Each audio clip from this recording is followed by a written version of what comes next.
Greetings, ladies and gentlemen. It's your boy Fry Plantain, and today I'm going to be checking out some Josh Johnson stand-up. Apparently, he's in the UK, which is where I'm from, so I cannot wait to get into this. Josh Johnson, he's been going viral for the past couple of years. Very funny comedian, and if you ask me, I think he has the potential to be the next Dave Chappelle. Yes, I said it. Trust me. If it's your first time on this channel, I'd greatly appreciate if you could tap that like button, comment below, subscribe, and don't forget to hype. Hype is the new thing, guys. You gotta do it. And now, without further ado, let's go. And when you see what's happening in Minnesota, when you see this latest murder, because that's what it is. There's no way around it. There's no justification. There's no both sides in it. By any manner of how you look at things, ethically, morally, legally, this thing was murder. And so you see Alex Preddy in Minneapolis, Minnesota, trying to take up for someone else, trying to defend someone else, right? Ice pushed this woman to the ground, and he stepped in the way, had his hands up. And they didn't just knock him to the ground. They pistol whipped him, they beat him, and they shot him. Damn. All of it on camera, all of it with people watching. And I think it's very easy to see something like that happen somewhere else, and while being shocked, while being disgusted and horrified, while understanding every transgression, every moral failing about it, it's very easy to say, this thing is horrible. Thank God it can't happen here. And the problem with thinking that way is that that's exactly how things happen here. You think it can't come, and you think it can't come by virtue of who you are or how things operate. And then when it's at your doorstep, you almost don't know what to do. Because I'm telling you, as someone who has lived in the U.S. my entire life and grew up around people who watched the rest of the world, watched coups, watched civil wars, watched all manner of horrific things, and watch people say, thank God that can never happen here. Right, that is very interesting, and that's very true. Shout out to Josh Johnson. He made a fantastic point. Here in the UK, guns are pretty much outlawed. It's not very likely that, the average everyday citizen is going to get shot. But just like he said, anything can change. Right now, we have Keir Starmer, who's actually the Prime Minister. And he's actually the leader of the Labour Party. But of course, many people here in the UK are quite unsatisfied with his performance. I believe it was last year, Keir Starmer decided to cut winter fuel payments for a lot of people, for a lot of elderly people who really need it. Now, of course, recently, there's been a major U-turn when it comes to the winter fuel payments, which is fantastic. But there are still many, many issues within the Labour Party. On the political right, you have a guy called Nigel Farage. He's the leader of the Reform Party. You have a lot of Conservative MPs defecting to Reform, which is completely mind-boggling considering how Reform is a new party. It's a completely new party. It's only existed for, a few years.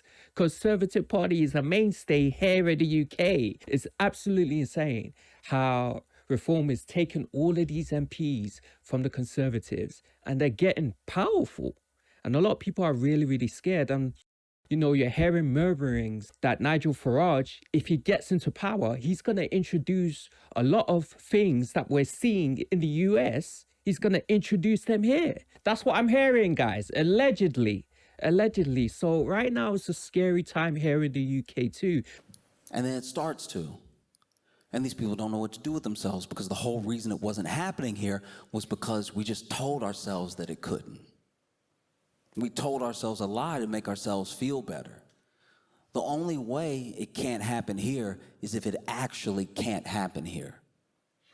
The only way it can't happen here is through the action it takes to hold people accountable nonstop to where it can never happen here. The only way that it cannot happen here is if there's an understanding that it could happen here. You know? I don't want to see what happened in Minneapolis happen anywhere else. Anywhere else in the world, anywhere else in the U.S. But there needs to be an understanding of what is happening. We're all the way to science fiction now. We're all the way to the classics. We're living in some sort of like... Watchmen. So I didn't mean to stop there, guys, but if you've read the Watchmen graphic novel, if you watched the film, you'd know that there's quite a few similarities there, especially with the mask and all of that stuff, you know, Rorschach mask and all of that. The new show, the new Watchmen show that came out a few years ago, really kind of mirrors what is going on today. It's absolutely insane. Alan Moore was a bloody genius, guys. Absolutely insane, but let's continue. All the way to the classics. We're living in some sort of like George Orwell excerpt. It's happening because you see the video. You can see the video from so many angles. And then you see the statements by the Department of Homeland Security. You see the statements by potentially the president. You see the statements by people, political pundits on Twitter. And they are telling you not to believe your eyes. They're lying in your face. That's not what you heard. The way these systems work is that you would think, at least, the way it's propped up is a three-tiered system, right? There's the person on the ground. There's the person you might actually come in contact with, and maybe they believe certain things, maybe y'all butt heads, right? Then above that tier is the actual politician, the politician that stokes them up. They blow the dog whistles that get this person to say the thing out loud. But then above that, even above the politician, is the person that pays the politician. The person that, if we're talking about a world of puppets and puppet masters, is actually pulling the strings. A person that you will never come in contact with, even though you will feel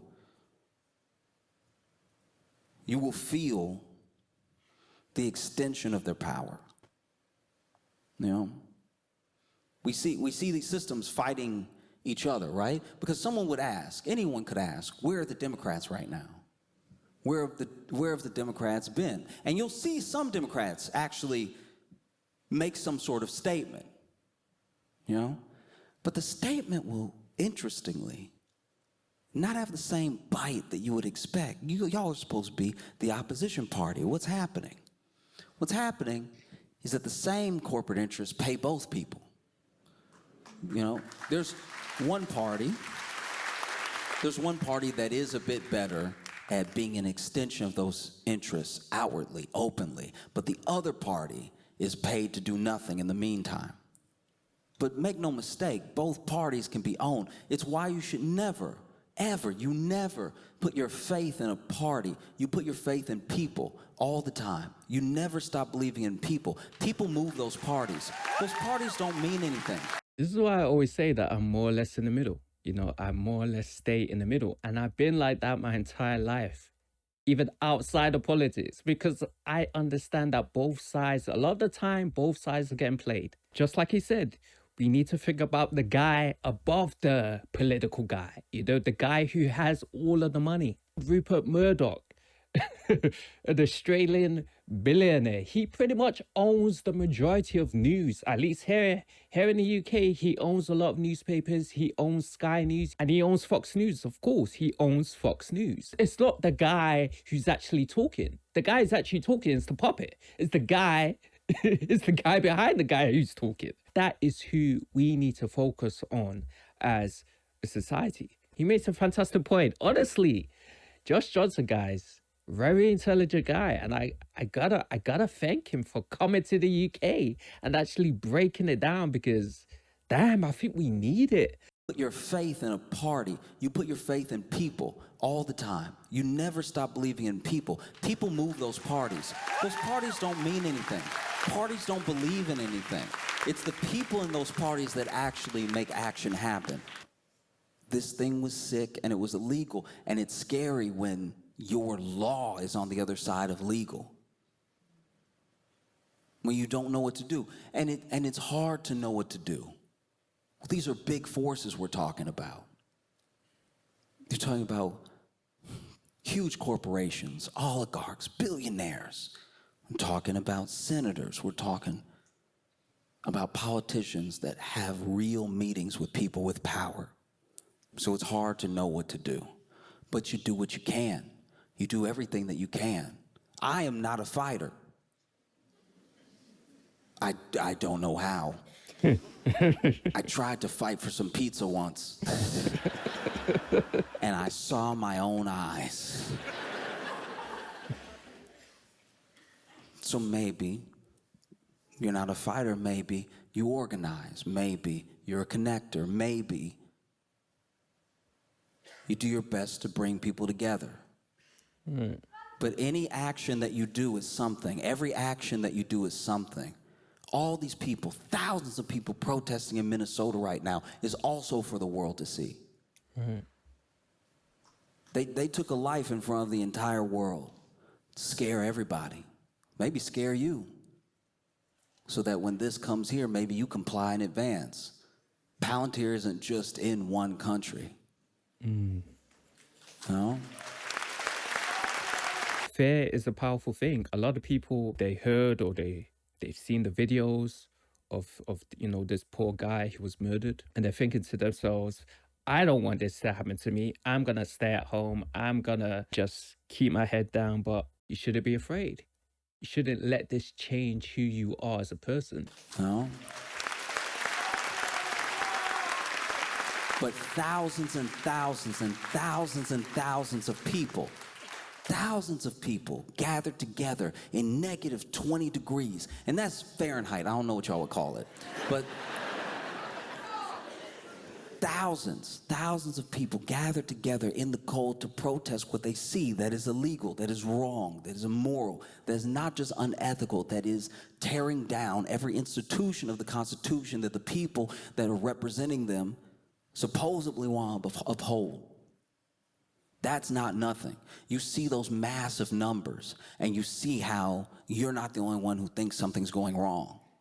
And when you're not the only one that thinks something's going wrong, you're not the only voice shouting for them to stop. And when you're not the only voice shouting for them to stop, you're not the only one rising up to make it stop. And when you're not the only one rising up to make it stop, you have an entire army of people behind you that support you,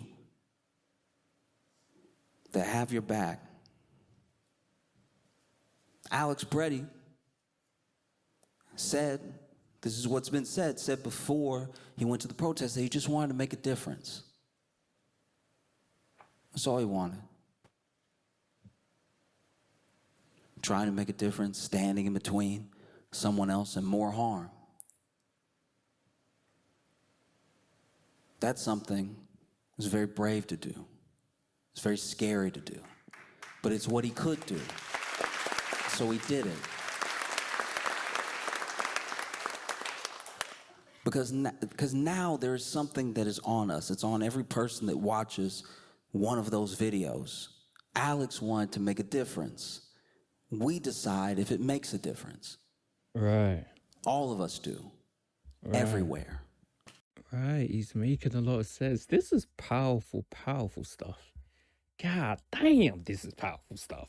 Are you seriously telling me that Josh Johnson is not the next Dave Chappelle? Because I'm looking at the guy, I'm listening to the guy, and he just seems to have all the characteristics, all the sophistication, the confidence of a Dave Chappelle. He's really breaking it down. It's true. We can't let it happen here in the UK. We can't. There are many, many immigrants that contribute to British society.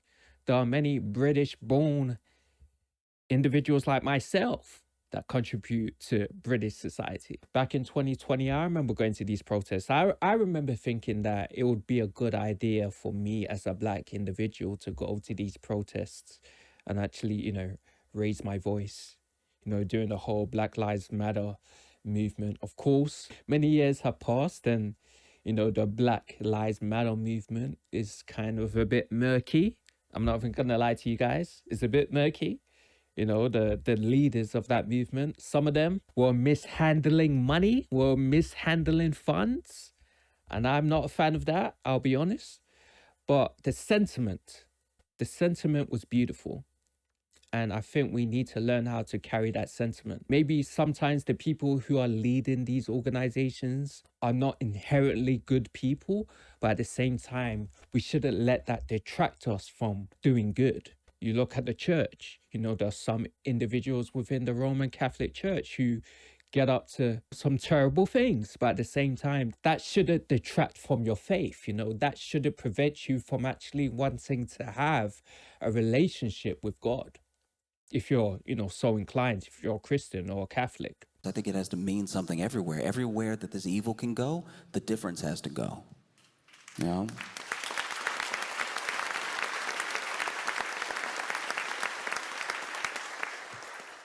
I'll tell you this thing before I go so that you heard something funny.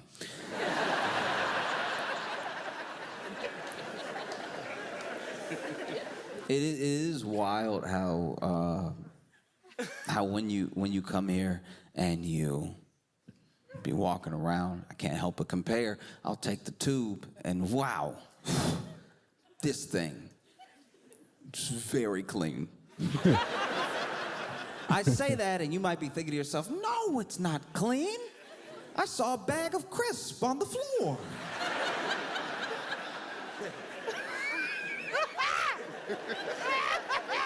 When I tell you it's incredibly sweet that you think that that is dirty, I come from New York, where the subway,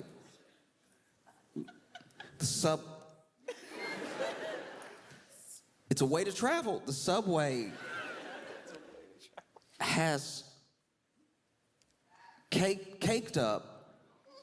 Rat feet. I don't think I'm touching the floor when I walk on the subway. Absolutely fantastic, man. Shout out to Josh Johnson.